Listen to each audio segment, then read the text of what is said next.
বন্ধুরা কখনো ভেবে দেখেছেন বিয়ে ছাড়া যদি আপনাকে কোনো অপরিচিত মেয়ের সাথে কিংবা কোনো অপরিচিত ছেলের সাথে একসাথে কয়েক মাস থাকতে দেওয়া হয় তাহলে আপনারা কিভাবে থাকতেন? শুনতে একটু অন্যরকম লাগলেও অ্যানিম আরাফাতের আজকের এক্সপ্লেনেশনে এমনই একটি ছেলে আর মেয়ের গল্প শোনাবো আপনাদের, যেখানে বিয়ে ছাড়া একসাথে থাকতে দেওয়া হয়েছিল তাদের। এরপর তাদের মধ্যে কি হয়েছিল, তারা কিভাবে একসাথে থাকলো সেসবই জানাবো আজকের গল্পতে।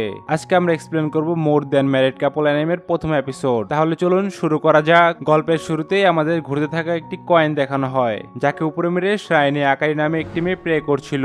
আর তখনই সেখানে শিউরি নামের আরেকটি মেয়ে চলে আসে এবং পা পিছলে আকারির উপরে পড়ে যায়। শিউরি যখন সরি বলার জন্য উপরে তাকায় তখন সে আকারিকে চিনতে পারে, কারণ তারা একই ক্লাসে পড়তো।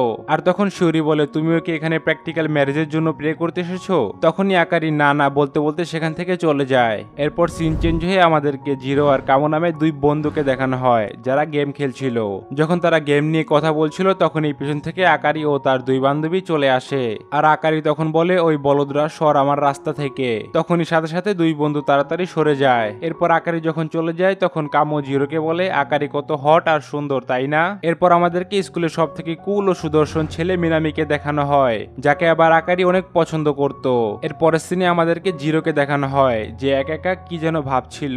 আর তখনই পাশে থেকে শিউরি জিরোকে বলে, প্র্যাকটিক্যাল ম্যারেজ আসছে, তুমি কি জানো না? তারপর জিরো বলল, হ্যাঁ আমি জানি, কিন্তু আমি অনেক চিন্তিত, কারণ আমি তো ঠিকভাবে মেয়েদের সাথে কথাই বলতে পারি না। একমাত্র তুমিই যার সাথে আমি কথা বলতে পারি, কারণ তুমি আমার ছোটবেলার ফ্রেন্ড। এরপর শিউরি জিরোকে বলে, আমার অপরিচিতদের ভয় লাগে, তাই যেন কোনো পরিচিত কাউকে পাই। এখানে শিউরি আর জিরোর কথাবার্তায় আমরা জানতে পারি তারা দুজন দুজনকে অনেক পছন্দ করে, কিন্তু কেউ কাউকে বলতে পারে না। এরপর আমাদেরকে ক্লাসের মধ্যে একজন টিচারকে দেখানো হয়, যে সব স্টুডেন্টদের প্র্যাকটিক্যাল ম্যারেজের পরে কিভাবে থাকতে হবে, কি করতে হবে এবং একসাথে থাকতে হলে কি কি শর্ত দুজনকে মানতে হবে সেসব বোঝাচ্ছে। টিচার বলল, যেহেতু তোমরা স্টুডেন্ট এজন্য তোমরা একসাথে থাকলেও দুজনের রুম আলাদা হবে এবং নিজেদের ফিঙ্গারপ্রিন্ট স্ক্যান করে যে যার রুমে যেতে হবে এবং তোমাদের সবসময় নজরে রাখা হবে, তাই নিজের ভাবনাকে কন্ট্রোল করতে হবে। তখনই জিরো মনে মনে বলে, এটা কি ধরনের ফালতু কথা, এসব করার দরকার কি? এরপর টিচার আরো বলে, তোমরা চাইলে নিজেদের পয়েন্ট বাড়িয়ে এই র্যাঙ্কে এসে নিজেদের পার্টনার পরিবর্তন করতে পারবে। এরপরের সিনে আমাদেরকে জিরো আর আকারিকে একসাথে দেখানো হয়, যার মানে এদেরকে একসাথে পেয়ার করা হয়েছে, কিন্তু এদের দুজনের মধ্যে কেউ খুশি ছিল না। এজন্য আকারি জিরোর কলার ধরে বলে, আমার ভাগ্য এত খারাপ কি করে হয়? এই সিচুয়েশনে জিরো বেচারা ভয় পেয়ে যায় আর বলে, আমি নিজেও আমার ভাগ্যকে গালি দিচ্ছি। এটা শুনে আকারি আরো রেগে যায় আর বলে, আগে আমাকে সরি বলো। তারপর জিরো বেচারা সরি বলে। এরপর আকারি বলে, ভাবছিলাম পাবো হিরো, এখন দেখি পাইলাম জিরো। এখানে জিরো বেচারাকে সত্যিই জিরো বানিয়ে দিল। এরপর জিরো বলে, তুমি চেয়েছিলে অন্য কারোর সাথে পেয়ার হতে আর আমিও চেয়েছিলাম অন্য কারোর সাথে। এরপর আকারি বলে, তুমি তো ওই শিউরিকে পছন্দ করো তাই না? কিন্তু শিউরি তো তোমাকে পাত্তাই দিবে না, তোমাকে বুঝা কত সহজ, কত বলদ তুমি। তারপর জিরো বলে, এগুলো তুমি কি ফালতু কথা বলছো? তখনই দেখানো হয় তাদের 3 পয়েন্ট মাইনাস হয়েছে। তখন আকারি বলে, ঝগড়া করার কারণে পয়েন্ট কমে যায়, এটা কি করে হয়? বেচারা জিরো তখন বলে, তাহলে তো আমরা এভাবে -10,000 পয়েন্টে পৌঁছে যাব। এরপর আকারি বলে, আমার সাথে ভালো ব্যবহার করো, আমরা আমাদের পয়েন্ট বাড়িয়ে এই র্যাঙ্কে যাব আর পার্টনার পরিবর্তন করব। তখন জিরো বলে, এটা কি বলছো, এটা কি সম্ভব? তারপর আকারি জিরোকে বলে, মনোযোগ কোথায় থাকে তোমার, এই বইটি পড়ো। তারপর জিরো বইটি পড়ে জানতে পারে প্রতি মাসের শেষে যারা বেশি পয়েন্ট পেয়ে এই র্যাঙ্কে থাকবে তারা চাইলে নিজেদের পার্টনার পরিবর্তন করতে পারবে। এরপর আকারি বলে, চলো দুজন মিলে পয়েন্ট বাড়িয়ে এই র্যাঙ্কে যাব।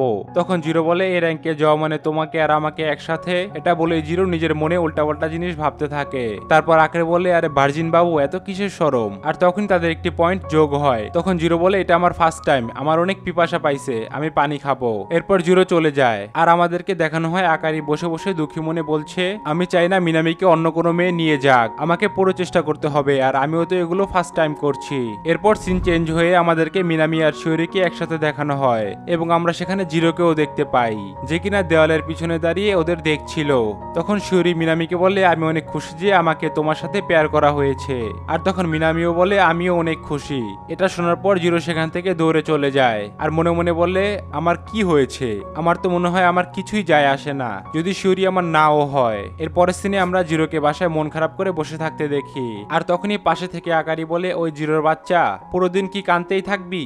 এটাই ভাবতেছস না যে আমার মোকাবেলা মিনামির সাথে কেমনে হবে? আমি তো 1 নম্বরে বলদ। এটা শুনে জিরো কান্না করতে করতে বলে, এসব বলা বন্ধ করো, আমি সত্যি অনেক ডিপ্রেস, আমাকে কিছুক্ষণের জন্য একা থাকতে দাও। তখন আকারি বলে, ও আমার প্রিয় জিরো, শান্ত হও। এটা শুনে বেচারা জিরো ছোটখাটো একটা শক খায় আর বলে, তুমি আমার সাথে মজা নিচ্ছ তাই না?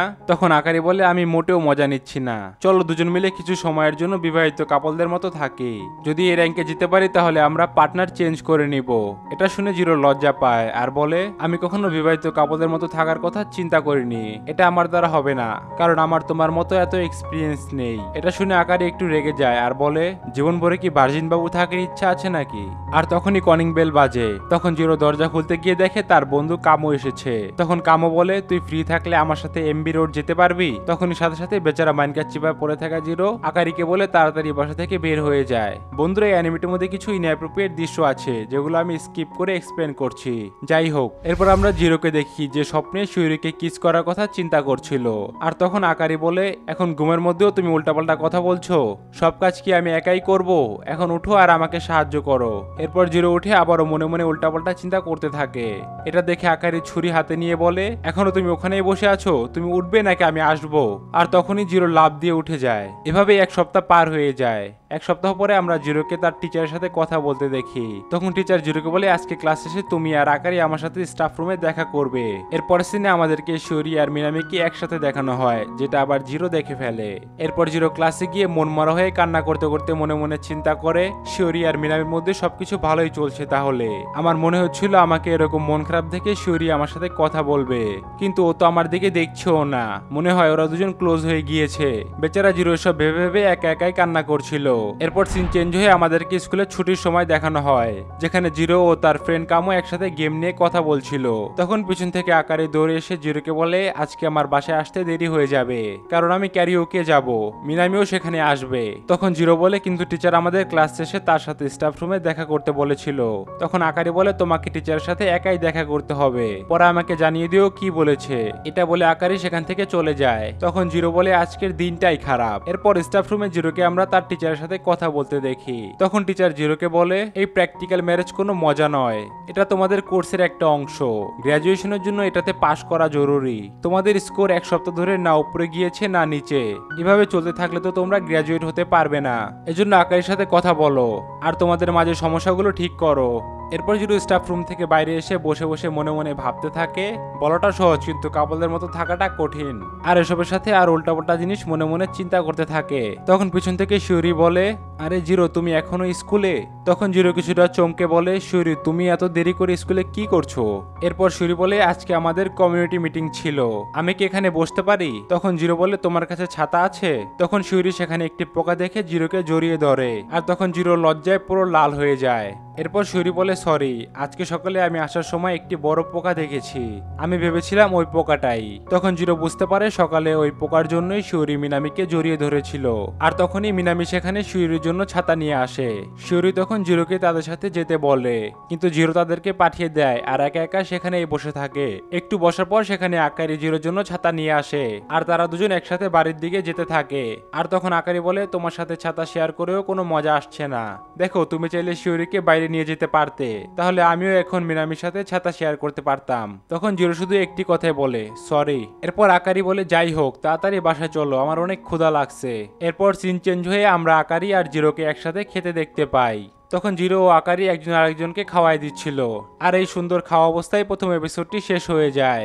বন্ধুরা, আজকের এক্সপ্লেন ভিডিওটি আপনার কাছে কেমন লেগেছে কমেন্টে জানাতে পারেন। যদি ভিডিওটি ভালো লেগে থাকে তাহলে ভিডিওতে লাইক করে পরবর্তী এপিসোড দেখার জন্য চ্যানেলটিকে সাবস্ক্রাইব করে কমেন্টে #episode2 লিখুন। ধন্যবাদ।